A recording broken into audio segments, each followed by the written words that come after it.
Someone is calling our name. O architect of icebergs, snowflakes, crystals, rainbows, sand grains, dust motes, atoms. Mason whose tools are glaciers, rain, rivers, ocean. Chemist who made blood of seawater, bone of minerals and stone, milk of love. Whatever you are, I know this. Spinner, you are everywhere, in the ever-changing above, whirling around us, yes, in the loose strands, in the rough weave of the common cloth, threaded in our DNA, on hubbed, spoked, spinning wheel that is this world, solar system, galaxy, universe. Oh, help us to see ourselves in all of creation and all creation in ourselves in one another. Remind those of us who are like connections made with similes, metaphors, symbols. All of us, our everything is already connected. Remind us. As oceans go, so goes we. As the air goes, so go we. As other life forms on earth go, so go we. As our planet goes, so go we. Oh, great poet who inspired, in the beginning was the word, edit our thoughts so our ethics are our politics and our actions are the afterlives of our words. We gather together this day, pieces of stardust, the spark of daylight, the dark of night. Come, let us worship together.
Good morning.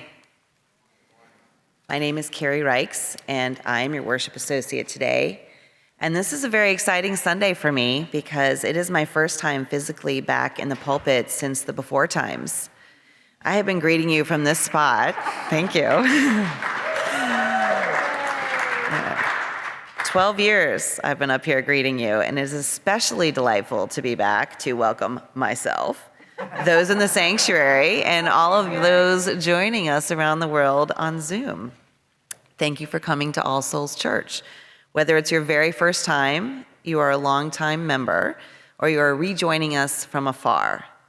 The silver lining of a hybrid church is that we are a global community now, and it is such a joy to have each and every one of you join us as we get together to create a diverse, justice-seeking, spirit-growing, beloved community that is true to the dream of all souls. For those in the building, you can access our order of service by the QR code posted on the back of the pews, although we do have a limited number of printed orders of service for those who would prefer. For those joining on Zoom, the order of service can be found in the chat. Being physically in the sanctuary and seeing again how the light falls and hearing the creak of the floorboards under my feet has brought the emotions. This particular persistent pandemic has shown, however, that All Souls is so much more than a building. We live without walls, a thriving hybrid community, and to embrace our involved form, our greeting has become a beholding, in person and virtually. If you are on Zoom, maybe you didn't shower today, this week, you're in your pajamas, or you're only top half ready. But I encourage you to set your screen at the right angle, turn on your video, and scroll through the fun in gallery view. Although you'll remain on mute, please exchange smiles and waves and chats as you draw strength and joy from the exquisite gallery of this congregation. And if you are in the sanctuary, I encourage you to get up and move around, greeting one another with an elbow bump, a knock, an interpretive dance move of your choice, non-contact. Or if you'd prefer to keep your distance, you can cross your hands across your chest like this and swap a smile. So, I welcome you again to All Souls Church, and please enjoy your beholding.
encourage you to take your seats so that you can enjoy the story for all ages.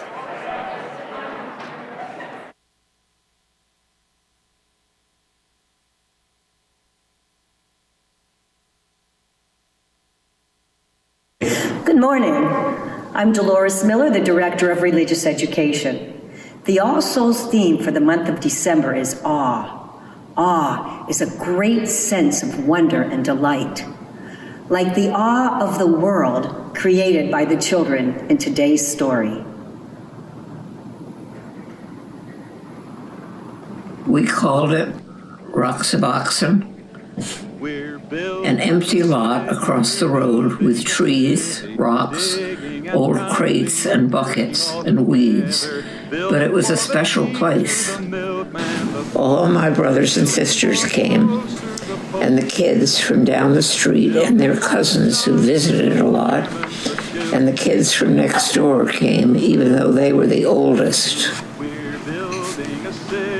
I elected myself mayor. Nobody minded too much. One day we dug up a bunch of black pebbles, and that became our money, our treasure, kids holding pebbles. Some days treasure hunting was our only activity. The town of Roxaboxen began to grow. Roads were made from stones and bricks we found. Our work was our play. We fixed anything with wheels. That was our way to get around. And pounding, we're working all together. But if you had a horse, you could ride like the wind. A few times we had war, And pounding, we're working all together. but we always worked it out. The milkman, the butcher, building for the grocer, the postman too. Building And so it went. through the fireman. Seasons changed, friends grew, and one by one, they moved away. But I'm sure none of us forgot the awe of our days in Roxaboxen. It remains in my heart forever. We're building a city, we're building a city, digging and pounding, we're working all together, building for the teacher, the milkman, the butcher, building for the grocer, the postman too, building for the doctor, the fireman, the children, building for the newsman, the painter too. We're building a city, we're building a city, digging and pounding, we're working all together.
I think you may have noticed, as I have, that the choir is back.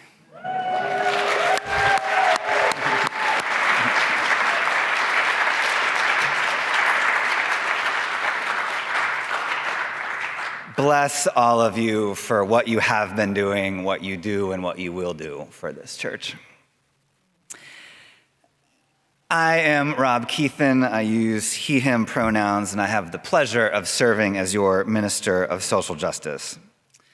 As we approach the holiday season, there are many special events happening at the church and or on Zoom, and also many ways to help take care of people in our community.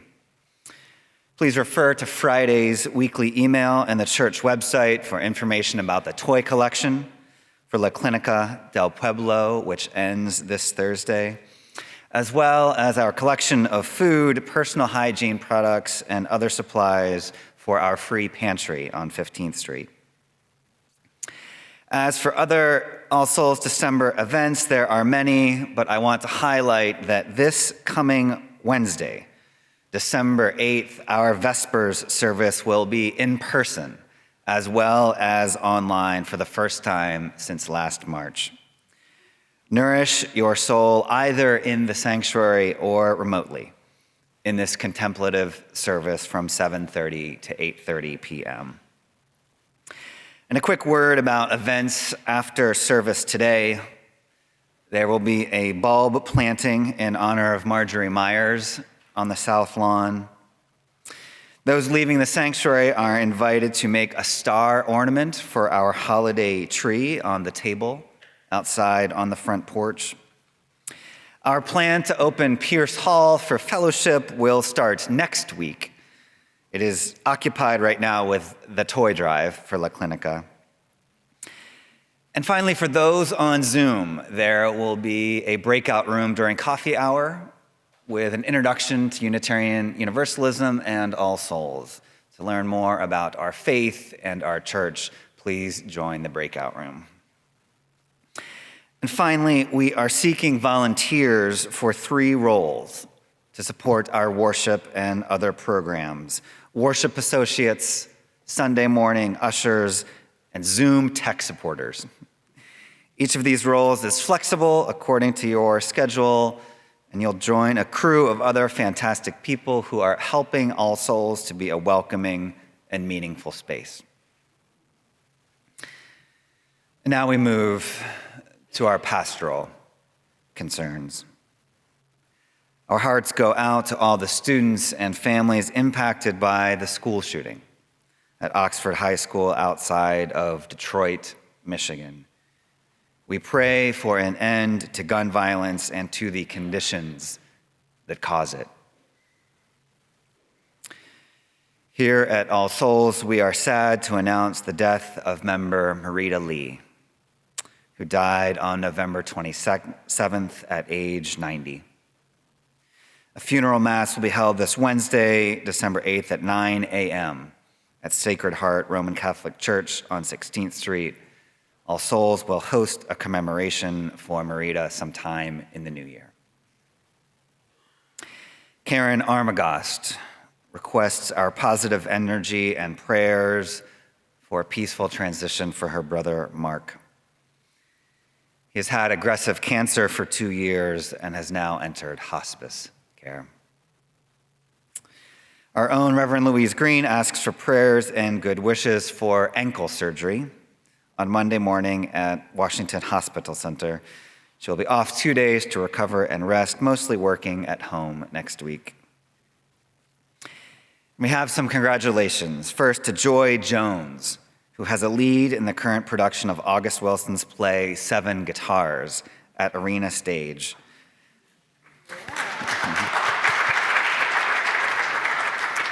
Joy was a graduate of All Souls RE program in the 1990s, and we celebrate her theatrical success. We rejoice also that Taquina and Michonne Boston have developed a new podcast, Historical Drama with the Boston Sisters. Congratulations on this exciting creative venture. It's accessible on Spotify or Apple. And finally, Joys to Kim and John Agan, who welcomed their second daughter into the world on November 21st. Mom and baby Sloan Sequoia Agan are doing well. Blessings for their entire family, including big sister Alexandra. In the silence that follows, please speak aloud the names of those you carry on your hearts this morning.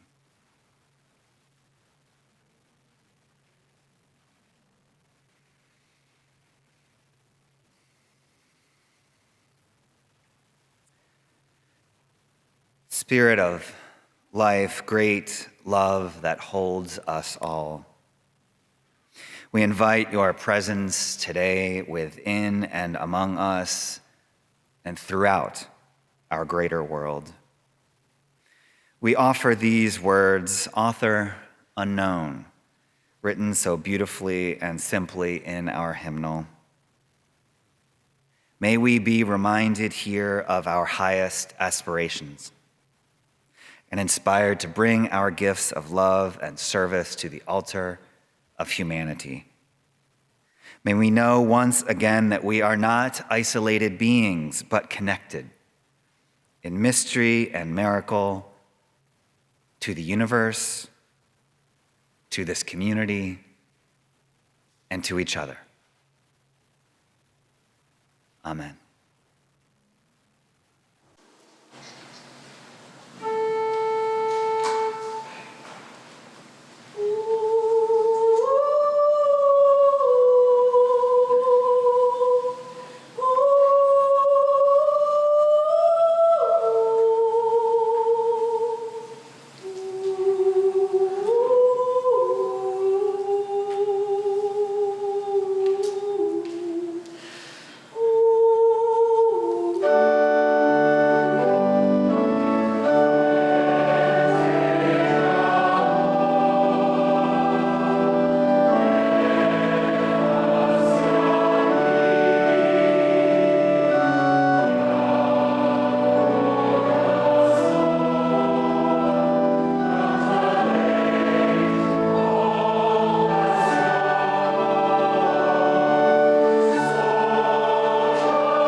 Let us hold in our hearts all the concerns spoken and unspoken today.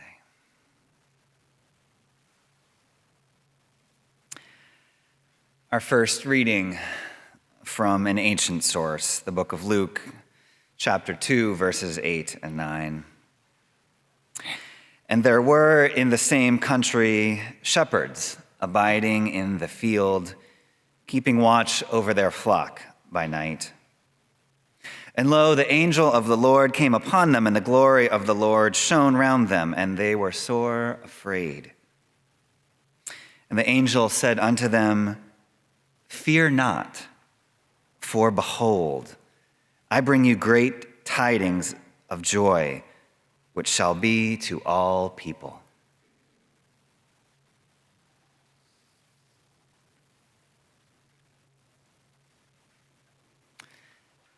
A reading from a modern source, The Tree of Awe by Rumi. How can wetness leave water? Don't try to put out a fire by throwing on more fire. Don't wash a wound with blood. No matter how fast you run, your shadow more than keeps up. Sometimes it's in front. Only full overhead sun diminishes your shadow. But that shadow has been serving you. What hurts you blesses you. Darkness is your candle, your boundaries are your quest. I can explain this, but it would break the glass cover on your heart, and there is no fixing that. You must have shadow and light source both. Listen and lay your head under the tree of awe. When from that tree feathers and wings sprout on your soul, be quieter than a dove. Don't open your mouth for even a coo.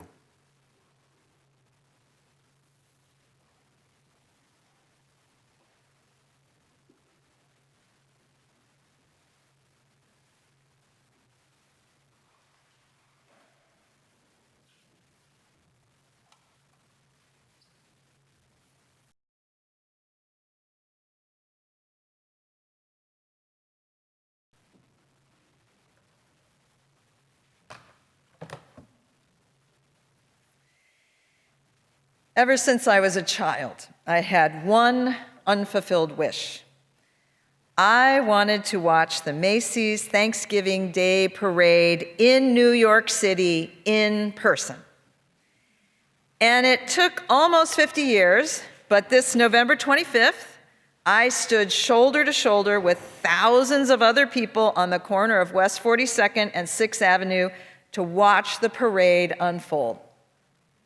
So it was very satisfying to make that wish come true, and truthfully, pretty anxiety-producing at the same time.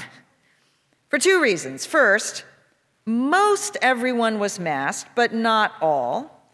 And I had been accustomed that week to only being in spaces where vaccination cards were requested. So the presence of some without masks, even outside, was a little unnerving. Second reason, I have a mild form of agoraphobia, which means I dislike large crowds. I can't imagine being a minister in a church disliking large crowds, and you know what though, I can't imagine that I was alone in this feeling, especially since last month's disastrous concert at the Astroworld Festival in Houston, in which 9 people lost their lives in a stampede. But the day was beautiful, the crowd was pretty relaxed until the screaming began. I couldn't tell where it was coming from, but immediately it put my amygdala brain on high alert. I looked around and I wondered how I was going to get out of this crowd. We were so packed in, and who was screaming repeatedly and why? And I could feel a ripple of anxiety through the crowd around me as they too were trying to figure out What's happening? Where's the screaming coming from? And then, in a moment, we all knew where it was coming from. There was this little girl dressed in a white coat with long brown ponytails perched on top of her daddy's shoulders. And as soon as the Disney float was within eyesight, she started screaming. At first it was just screams, and then she said, "Hey, Mickey! Hey, Minnie! Look, there's Moana! And then Elsa! Hi, Elsa!" Oh my God, I've never heard a child scream so loudly or so enthusiastically. It cracked us all up. People around me started laughing, and her daddy was smiling, and I leaned over to the stranger next to me. I said, "I'll bet my granddaughters would be doing the same thing if they were here." And all of us felt like we were part of that little girl's joy. It's kind of hard to describe how, in one moment, I felt like I was standing on the corner of awful and awesome all at the same time. The awful part was, as I described, this growing dread of the crush of the crowd, the knowledge of previous disasters, and feeling like there was no hope to get out of this safely should the crowd go awry. And then there was this feeling of awesomeness, as if that little girl imbued us all with the memory of what it was like to be a kid again, especially during the holiday season. Now, before I go much further, I want to acknowledge something that for those who don't celebrate Christmas and those who don't celebrate Christmas and must feel it every time December rolls around, is there are several non-Christian holidays that happen around this time of year, such as Hanukkah, which is not a major holiday in Judaism, nor is it the Jewish Christmas. Similarly, Bodhi Day, which is celebrated by Buddhists, which marks a truly life-changing insight of Siddhartha, is rarely mentioned when we talk about the holiday season. But for the purpose of this sermon, I want to acknowledge that I will be talking about Christmas specifically, because for better or worse, it dominates many of our memories, histories, and traditions. It is, or can be, an emotionally complex time of year for those of us who, by tradition or spiritual orientation, find ourselves immersed in the rites and rituals that lead up to December 25th. So I envy those who have an uncomplicated history with the holiday season. I have friends who absolutely love this time of year, who are making gingerbread houses and wearing Santa Claus hats. But I have to tell you honestly, for many years, I've struggled with this season. I disliked hearing Christmas music in the stores, especially before the big man goes down 6th Avenue. I avoided Christmas parties, decorations, trees, sweaters, malls, anything that smacked of reindeers or wrapping paper. Done, no. Well, why? For most of my life, my biological family and I would gather at my parents' house. And it was the one time of year we were all together, and it was awesome. We had our family rituals, things we did the same way every year, and I loved them. And then, after my parents died, and we sold our family home, my two brothers decided to spend Christmas with one another. And in just 1 year, everything changed, and the loss of those familiar touchstones during the holidays was gone forever. And I didn't adjust to it well. It was a loss that really could not be named. I mean, life moves on, right? People die, rituals change, and we feel their absence just as we did their presence. So during all this time of beauty and light and color and sounds and smells, there is also an absence. And it is that absence I want to look at with you now. There's a rich body of work in Christian mysticism that reflects on the presence of absence. And the presence of absence has been described theologically over the centuries, most often in two ways, in two kinds of experiences that are familiar in the modern world where we currently struggle. One is the well-known phrase, the dark night of the soul. Now, in its original understanding, it was written in the 16th century by St. John of the Cross. And that phrase, the dark night of the soul, is John grappling with his spiritual relationship with the holy, with God, trying to understand his own experience of the absence and silence of God.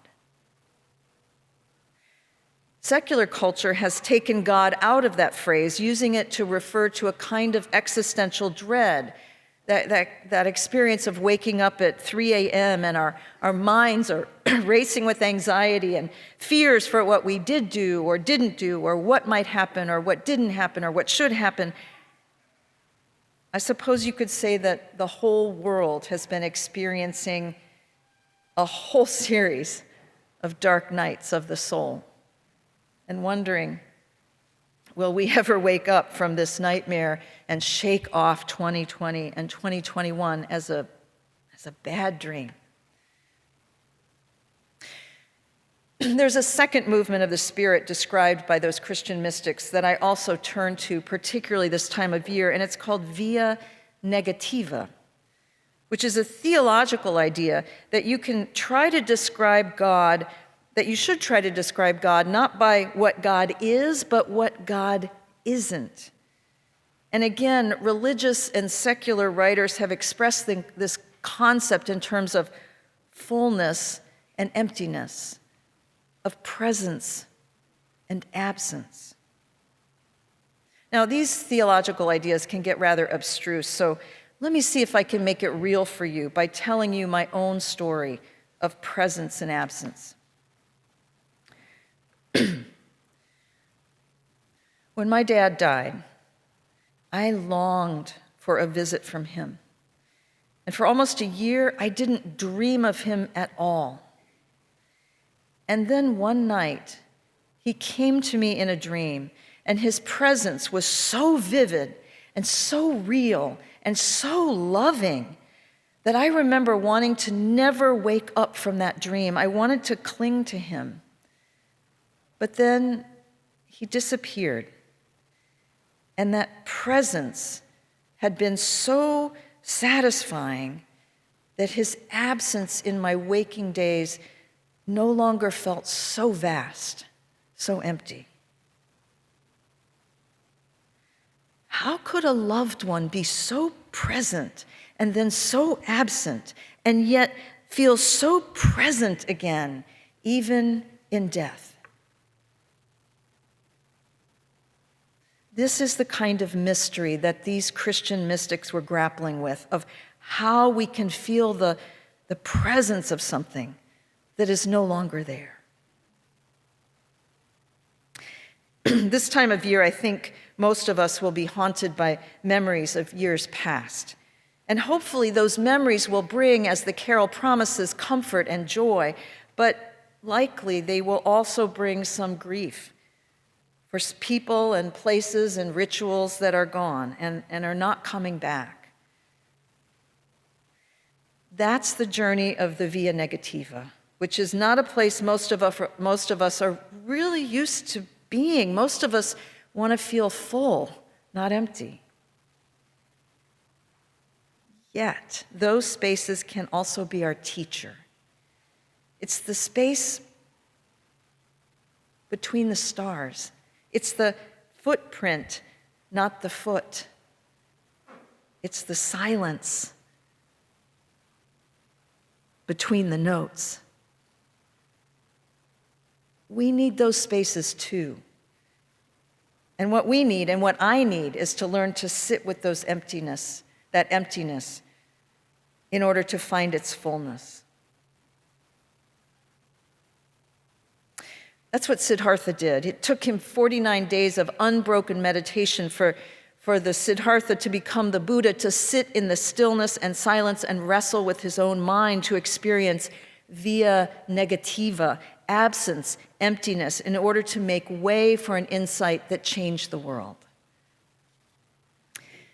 Well, I'm no Buddha, nor am I a Christian mystic for that matter, but I do find wisdom in learning about how to wait in the darkness, the emptiness, the absence, and to sit with it long enough to befriend it and make it my teacher. And that is what this Advent season is all about. And what I've learned through my own dark nights of the soul is that there is another side to the darkness that you can arrive at with patience, and there is an antidote to the anxiety and ennui of the awful part to which I will now turn. There is an antidote, and I think it's a superpower that is always accessible to us, and that superpower is awe. So what is awe, really? I like going into definitions because words usually have more than one meaning, and awe, according to Merriam-Webster, is an emotion variously combining dread, veneration, and wonder that is inspired by authority or by the sacred or the sublime. Wow. Dread, veneration, and wonder, all three? Oh, yes, that's why those shepherds, when confronted with some strange vision, were sore afraid, with an awe that had the ability to inspire both dread and fear and wonder. That's why awful and awe share the same root. At the center of both words is a kind of fear, like being afraid of the crowd and being inspired by it at the same time, of loving someone so intensely and knowing that one day it will end. Awesome. Awful, both, and. So cultivating awe provides us with the ability to move out of the tight world inside of our chests and connect with that which is greater than ourselves. Awe makes us vulnerable to each other and to the world. We must not lose the capacity for awe, for when we lose the capacity to feel awe, we are doomed as a species. When we cannot see a giant sequoia and want to protect it like our own child, we are lost. When we see families at our border as heroes, if we cannot see families at our border as heroes of the human spirit, we are lost. When we cannot see one another as one body, that your life and your freedom and your justice is inextricably bound up with mine, we are lost.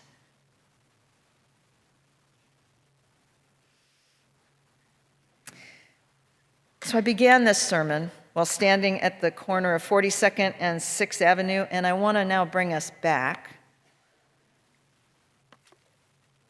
Our journey home from New York ended at Union Station in D.C., and it was just before twilight when we arrived, and, I was a little tired and distracted and grumpy, and I was heading out the glass door from the station, and there was this tall, young man. He was wearing a black hoodie, and he had a hard look in his eyes, and he was coming in the door the other way. It was kind of a game of who goes first, and after a nanosecond, this young man decided to hold the door open for me.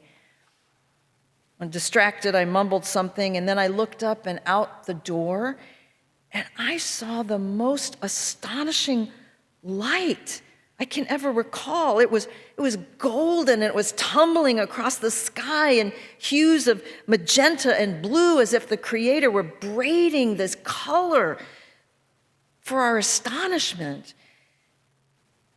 And he saw my face, and he looked back, and I cried out, "It's amazing." And suddenly his face changed too, and it it softened like a child's again. And he said, yeah, it's awesome. And then for one more nanosecond, our faces were bathed in that light, and we were held together in beauty.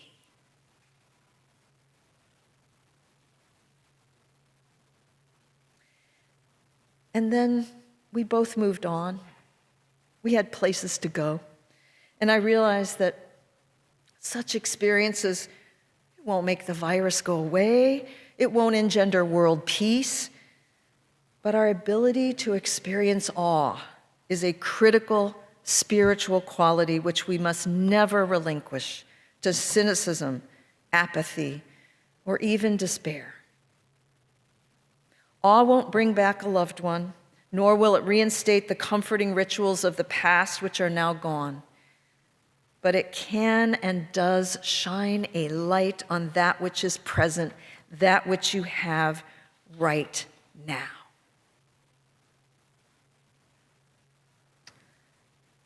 Listen, says Rumi, and lay your head under the tree of awe. And when from that tree feathers and wings sprout on your soul, be quieter than a dove.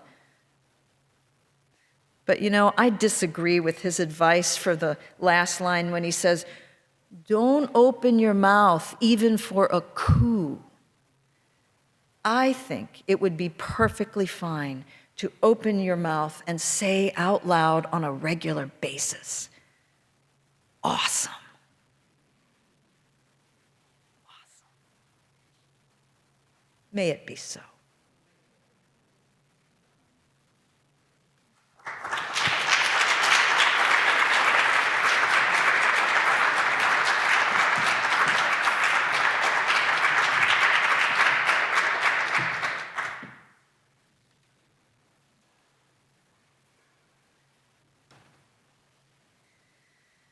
It finally happened. My holiday decor has outgrown my house. My living room looks like a Michael's Craft chain, and Disney overindulged on candy cane eggnogs and barfed decor on every surface. It requires unrelenting adherence to a rigorous yoga pandemic practice to muscle the staggering bins of winter wonderfulness several flights of stairs to burst forth like a festive oobleck on my steroids. Absolutely. My boyfriend has suggested an intervention, and it is exhausting. So why do it? Comes down to two things. First, roots. Holidays are a marriage of celebration and sorrow. The want of those we've lost is keener than ever. I never don't feel the pain of my grandmother's absence on the holidays. Yet, handling a Christmas ornament that used to adorn her tree and letting my children secure it to ours is a way of leaning into the pain as prescribed by Dr. Seuss. Don't cry because it's over. Smile because it happened. My Santa surfeit may be over the top, but those talisman are tethers, stretching backward to my origins and reaching forward to my legacy, my children. They provide an anchor of tradition and memory that is constant in a world that can turn upside down. As we approach our third anniversary of COVID certainty, I crave a sense of identity, place, constancy, and wholeness. Second, wings. Much has been taken from us these past 2 years, and wresting resilience from the maw is daunting. I resent the theft of my traditions by the virus and strive to create positive, fabulous, even over-the-top experiences for my children. Can't host a holiday party? Well, have a party-like proliferation of snowmen and nutcrackers. It is my personal resistmas. And in the dark of winter, I see resilience as a million pinpoints of light with each individual sheltering their candle in their own way. And nowhere has the light of many flames shined more brightly than at Middle Collegiate Church in New York's East Village, our collaborator in the Revolutionary Love Conference. A devastating fire gutted the 128-year-old sanctuary 1 year ago today, December 5th. And thanks to a determined congregation, they persevered in the face of their loss and held their first in-person service in October. As a co-chair of the All Souls 200th Anniversary Committee, I've been reflecting on what it means to be a living congregation. And while our church building is beautiful and embracing, the scaffolding of All Souls isn't the walls and the bell tower. It's the commitment of the people within and the exertion of the arms pulling on the bell rope. Our bicentennial tagline is Spirit of Lives, Generations Together, because it is our,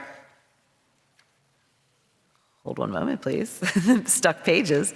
It is our passing the flame of the wisdom, the rituals, and the spirit from generation to generation that has kept this church thriving for 200 years. So I ask you today to help sustain the critical spark of resilience that flourishes at All Souls Church and Middle Collegiate Church, to convert a sorrowful anniversary to a joyful affirmation. Today we invite a pooled offering, where your gifts will be shared between All Souls and Middle Collegiate Church. If you prefer, clearly designate on your offering that is intended exclusively for All Souls. To give through Zoom, please click on the link in your chat or the order of service, or in the sanctuary, place your check or envelope in the basket at the back. And thank you for your light and your generosity. Today's offering will now be given and received.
I'm mindful that many of us will be planting bulbs in honor of one of our own, Marjorie Myers, whose life was dedicated to service and to beauty. So I close with these words as both a benediction and an invocation of the beauty we will not yet see until spring. These words by May Sarton. O thou Spirit of life, in this season of deepening darkness, help us to be ever faithful gardeners of the Spirit, who know that without darkness nothing comes to birth, and without light nothing flowers. May you go forth from this day. May you go forth remembering that you are good, you are loved. Amen, and may it be so. Blessed be.